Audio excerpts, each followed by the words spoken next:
From the advent of FM radio to shuffle play on CD players, the album was king. In that period of time when we were playing LP records, we would put one side of an album on and listen to it, and then we'd flip it over and listen to the second side. There was identity to albums. And of course, this then brings out the great question, what is the greatest rock and roll album of all time? There are many great albums out there. Many of them provide us songs that we will sing along with and air guitar with and air drum to for the rest of our lives. And then there are albums that really go a step further. They move on past simply a collection of great songs, ones that provide social commentary, thematics, ones that really transport us to other locations. The one I think, personally, is the greatest rock and roll album of all time is The Who's Quadrophenia. We've got songs that will live forever. Love, Rain Over Me, 515, The Real Me, Bellboy even. Songs that make us swing our arms around in windmills and jump around like wild lunatics. Quadrophenia has great songs, but it also takes that additional step forward. Quadrophenia is an album that uses variations on a theme. We see motifs. We see pieces of music being repeated in areas, and what we find is unfamiliar at the beginning becomes familiar, welcoming a friend as it helps escort us into new musical landscapes. You don't have to know every song on Quadrophenia, but when you hear a song from Quadrophenia, you know it's Quadrophenia. The songs are all absolutely part of the album. It's just one giant thing that is greater than the sum of the parts. And so the construction is magnificent, not only musically, but also in the production itself. We have ambient sounds, the sea constantly reminding us that there's something bigger, or Jimmy is going to identify something bigger.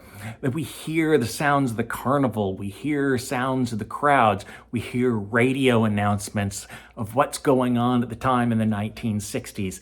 It is really more of a movie transition as we go through the album than an album transition, which has one song, stop, start next song. This is one continuous, really piece of music, something that really should be played non-stop from beginning to end. And of course, this incredible piece of music revolves around the life of an individual named Jimmy, who is a young kid in the 1960s. England is recovering from post-war eras that ended only 20 years before. Reconstruction has largely been done and people are getting jobs again. And we have a division in the youths. We've got guys that are really hip. They are very fashion conscious. They love their little scooters. They're called the mods, and they are in clashes with the leather-clad rockers.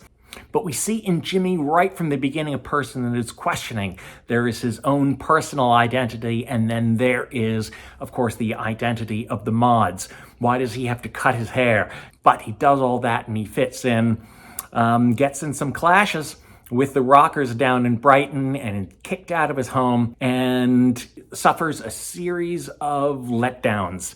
He finds out that those that he's really based his life on, those he's admired, are really just actors in a play.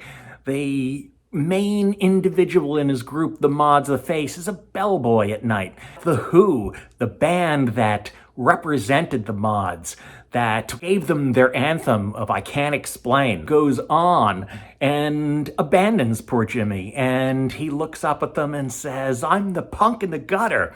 There's a great story in there. It is certainly one that everyone can relate to, whether one was a mod or a rocker back in England at the time, or one was simply a kid on a track team in suburban New Jersey. But the meaning of an album certainly doesn't make it a great album. Things could have great meanings, but if the music is terrible, then it's just not going to catch on. This is the type of music that just goes in and grabs you, the stuff that is absolutely necessary for a great album. With Quadrophenia, we get some of the greatest performances of all four members of the band. Pete Townshend has these great, perfect high-pitched lyrics. You know Pete's voice, a little airy in there, and it produces nostalgia, sadness. Voice really has a sadness quality at the time that bring us into the identity of Jimmy. Pete's guitar playing is also absolutely fantastic. Think of The Real Me, the song best known for John Entwistle's tremendous bass solo through the entire song.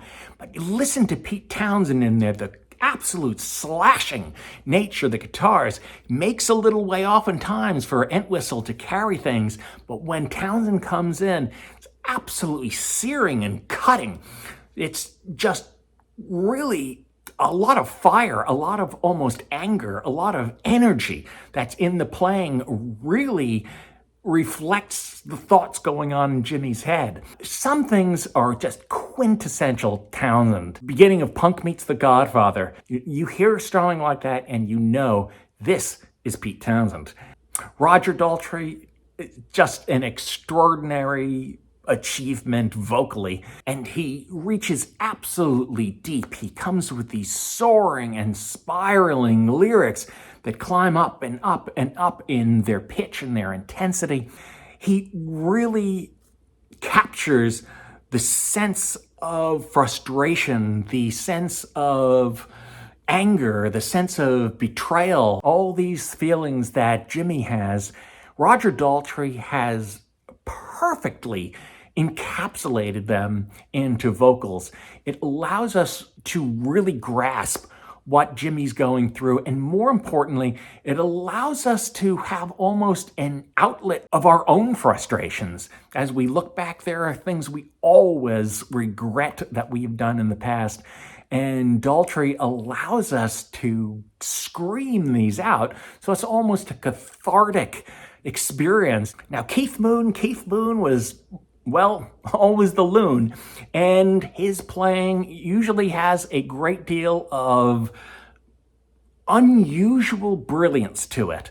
The discarding of the usual hi-hat, the ride cymbal, he just fills the sound with drums. It's almost a tribal sound that he's got going on. The energy that Keith Moon puts in, the power that is exuded from the drums, the smashing of the cymbals really does create a feeling of being on the edge. At John Entwistle, well, I left John Entwistle for last. Pete Townshend is the one who wrote the album. He wrote every song.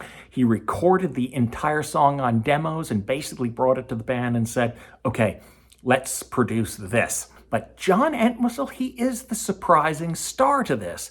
He brings so much in that creates and fosters the spirit of the story. The horns that he's using, and the bass is absolutely, well, John Entwistle. Entwistle at times is more like, well, it seems like his job is more to support the lead vocals than it is to support chords, the rhythm of the whole thing, which is really quite extraordinary, but that's John Entwistle. He saw himself as a bass guitarist, not a bassist. So you hear Entwistle on many songs carrying the melody. Add to that his playing of horns and Townshend's use of reverb on the horns. It really creates real ability, again, for the learner to accept, to absorb, and reflect on, be it the album or one's own life. So I think Quadrophenia is, in my opinion, the greatest rock and roll album of all time.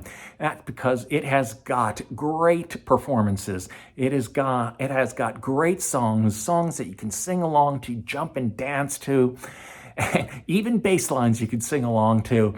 And it has got that social commentary and that story, and ultimately, the thing that is great about literature and written arts or performed arts, it allows the listener to really absorb the album, take the body of music, take the piece of art, take the lyrics onto oneself to evaluate oneself if one wants to.